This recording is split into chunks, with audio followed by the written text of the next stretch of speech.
Hey guys, so I'm back with the second layout I made using my August kit, and I'm going to try to scrapbook these two pictures again.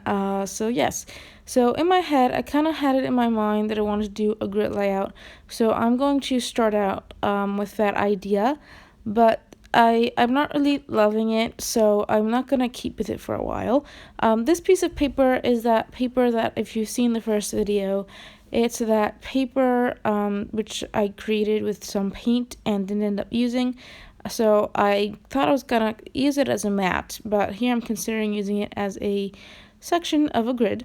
So the first paper pad I'm going to go through is this 6x8 paper pad, and it's more of a soft colored paper pad, and I thought, considering the problem I had the first time around I tried to scrapbook these pictures, I thought it was a good place to start because softer colors would help the picture and the details in the picture stand out a lot more.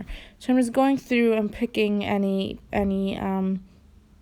piece of paper that I think might work for this layout. And I really like this chevron pattern and the words, but I don't think I'm going to end up using them. I am going to go with this paper here. So I wasn't intending on using that paper like as a hole in the corner there, but once I put it behind the picture to see if it matched, it just kind of looked good to me to add it there because you have a big chunk of pattern, and then I can have these very detailed, busy, large pictures on the white space and just kind of tie everything together, and I think that worked very well.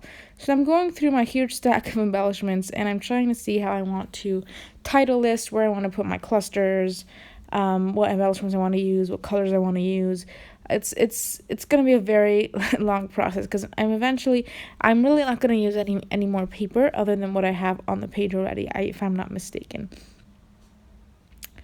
So first thing I'm going to do is go through the chipboard and the die cuts that I have from the same collection that I got that paper, and just kind of separate it into two piles, into ones that could work and ones that I know for sure will not work, and then start working with that.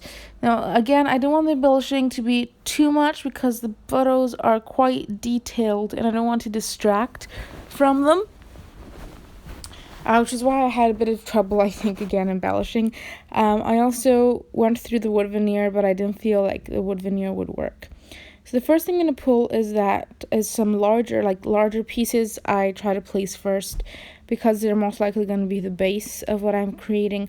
So first thing I did is add that little frame at the bottom to maybe start another cluster. And then I really like that take a photo here, like geotag up there, because it's a travel. I mean, it is a picture of a place where I traveled to, and that kind of tan kind of color is subtle, and it's also the same color as some of a very similar color to the color of the buildings in the picture. So I thought that would probably work well. So I'm keeping that in mind, but I'm not sure where I want to place it. I have no clue what title I want to do, if I'm going to add a title, where the clusters are going to be, which is why I'm not really committing to anything quite yet until I have everything kind of figured out. So next thing I'm going to do is go through some clips because they're a nice texture to add. They don't really distract from anything. You can use them to point to something, but I'm not going to pick any out for this page because the colors I have are quite bold, and they would be, in this case, quite distracting. So I'm coming back to that frame. I'm trying to decide if I like it or not because it kind of makes a third cluster. So by third, I mean the one would be the picture at the top, the second one the picture at the bottom, and then the frame would be kind of like a third larger cluster. And then I would theoretically have some embellishing minimal embellishing near the other two. So that's what I was kind of thinking when I placed the frame there. And now I'm trying to figure out what else I might want to do. I also went through the Vicky Boutin die cut pack that I have in this kit and picked out just a few of the pinkish tones that have some travel themed words on it.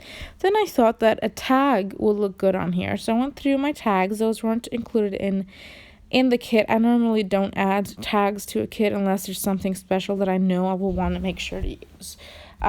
So I considered that as a third cluster start off point for a bit, but I'm not going to end up using it.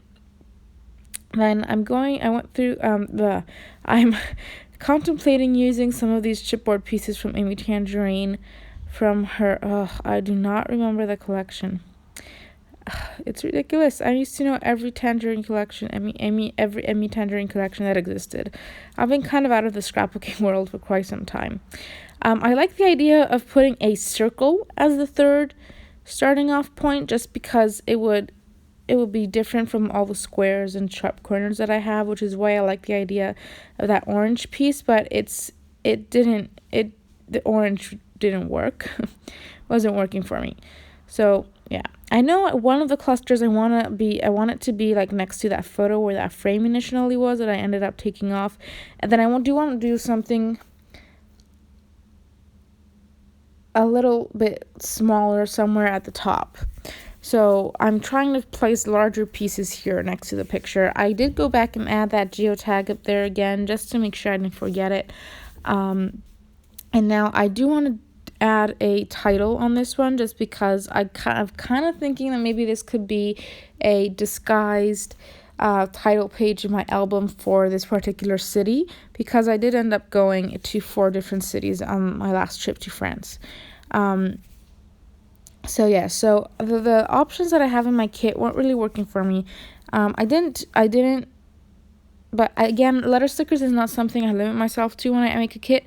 If there's a package that particularly matches, or it's brand new, or I want to use it up, or want to make sure I use it, that's when I'll add it into a kit. But for the most part, I don't normally add stickers or letter stickers to my kits. So I'm trying to figure out now what I want to add, which font I want to add. I'm looking at these Amy Tangerine. These are very old Amy Tangerine gray thickers, but I haven't, I just got them quite recently in a grab bag. But I mean, they did come out quite a long time ago. I think maybe from like the sketchbook. It was one of her early collections before when she still had that tangerine as her symbol, and didn't change it up after every collection. So yes, so here I am spelling out the word. I'm thinking about using this frame to hold the title, give it a little home.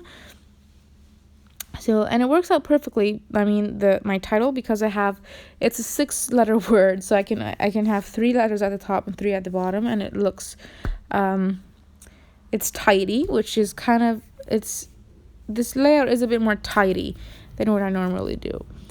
I guess. So here I am back with the tags. I'm trying to see if I want to add a tag somewhere. Or if I want to, I don't know. I'm still not sure if I'm liking that frame at the bottom. I know I like the title and the words, because they're gray, they're soft, and they don't distract from the pictures. They just blend into the page while also kind of stand out, but they're not distracting from anything, if that makes any sense. So here I'm figuring out, I'm bringing in some smaller die cuts. I've added like a chevron arrow kind of thing down by the title, and I moved it away. I'm thinking about adding a tag up there and like layering something on top. And I'm thinking about switching the pictures, but I don't really like that because of the paper. So yeah, I'm just gonna fiddle around with that a bit. And then I thought, okay, I'll try this just directly on the background without that frame, because something just wasn't sitting right with me. So there it is. I'm gonna add that arrow back in. I mean, it's not straight because I didn't glue it down. And then I think I decided to kind of add that geotag there as well. But there's a sign in one of these streets. It's black with red bold letters that really doesn't match the feel of any of the other buildings, and it was just driving me nuts. So I was trying to see if I could use anything to cover that little strip up, but I just decided to just live with it, and it's fine. So now I'm just trying to find a little thing to put in between the photos and kind of tie them together. So at the moment I have that die cut place that says arrête sur l'image, which means stop on the picture, if I'm not mistaken. So I'm trying that wood veneer again. I'm going through more embellishing packages, and I'm trying to decide if this feels done, if I want to add anything else, if something isn't working for me. But yeah, it's quite a very simple layout because again, there's two very large intricate pictures I find, and that makes it hard for me to add a lot of different other things on the actual layout. So yeah. So going through die cuts again, just more random packages. I'm going through the paper pad again. I'm thinking maybe I want to add a couple more mats behind my pictures, but I think it looks fine. So I don't end up doing that either. I'm gonna go through some more paper pads. Just, I don't know, I kind of felt like the page was simple and needed a little bit of something, so I thought I just might as well go through some paper. But I think it would distract too much from the photos if I actually added anything, and I do want it to be in this soft color scheme. So yeah, so now I decided I'm just gonna glue some things down. I'm liking how this is going, so I'm gonna commit to it. So first thing I'm gluing down is this 6x8 piece of paper. I'm just using some double-sided adhesive tape and just kind of attaching it from all sides. I should have cut this out. Sorry, guys. Yeah, this double-sided tape is just cheap. It's super cheap. I think it's maybe like 80 cents in euros.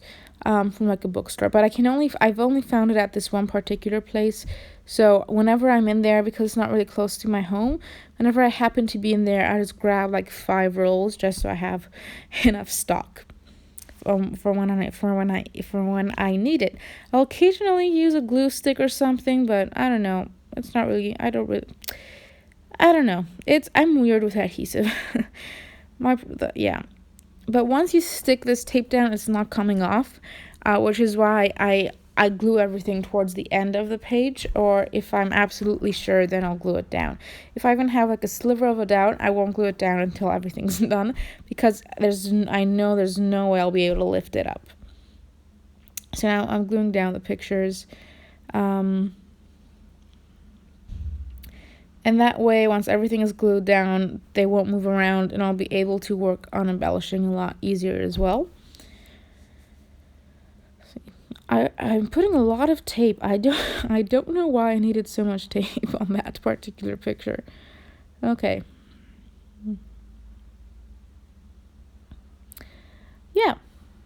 And still gluing down things at the top there.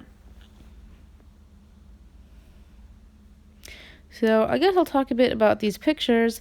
I went with my father to France, and he had a conference. So he was at the conference for 2 of the days we were there. So basically, I had 2 days to myself to roam around this cute little town called Angers. So I did take a lot of pictures of these streets. So I thought I had to document 1 or 2. I have a lot more where those came from, but I can't scrapbook all of them, so I just chose to give kind of my favorites or the ones that had the best lighting and whatnot. So yeah, and we did stay right in the center of the town. The location of the hotel was great, especially since I was by myself. And the museums were all close. All those sites were like walking distance from the house. Not the house, the hotel. There were a lot of restaurants easily accessible, so it was easy for me to navigate. Plus, I speak French quite fluently, so I mean, if I got lost or anything, I could easily like talk to a local or whatever in French if I needed to. So I mean, it wasn't dangerous for me to walk around by myself. So anyway, so now I decided that this is a good base, and now it's time to bring in some of the very smaller details like puffy hearts or these buttons, and whatnot. But I didn't really like the buttons or the sequins or the things. I just felt like it was done. I did also draw a border along the page just to keep it grounded. That's something I find myself doing more and more frequently on layouts, especially on 8.5 by 11 layouts. I don't know why. I just use a Staedtler pigment liner. I either use the 0.3 tip or the 1.0 tip. I don't remember. I'm sorry. I am gonna add an enamel dot, I think, somewhere. or like some of these puffy hearts I was considering, not puffy hearts, the puffy stars from that package. I think I did add one or two someplace. Or maybe I didn't. I don't know. They just weren't right. I think this is, so I'm going to do something now. What am I doing? Oh, I'm going to do a double border. So I did the one and I felt like it wasn't enough. So I'm going to go ahead and just make a second border. And the first time around, I decided not to add a border onto the pattern paper, but I felt that it needed it after all.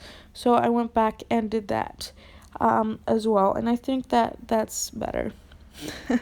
It improves the layout. I mean, I'm not sure if you can really notice it on camera, but in person I liked it a lot better. So here I'm going to use a glue stick to glue down this chipboard stickers, since the package I have at first is old, second it's chipboard and I never want to glue down, and third I've moved them quite a lot, so I felt like I needed some extra adhesive, and this is just a Yoo-hoo glue stick. I mean, it's basically what kids use at school. I've had those since I was like 5, or like maybe even younger. And then I'm also going to draw a border kind of around some of these letters. I don't know why. I felt like I needed to stand out just a teensy bit more.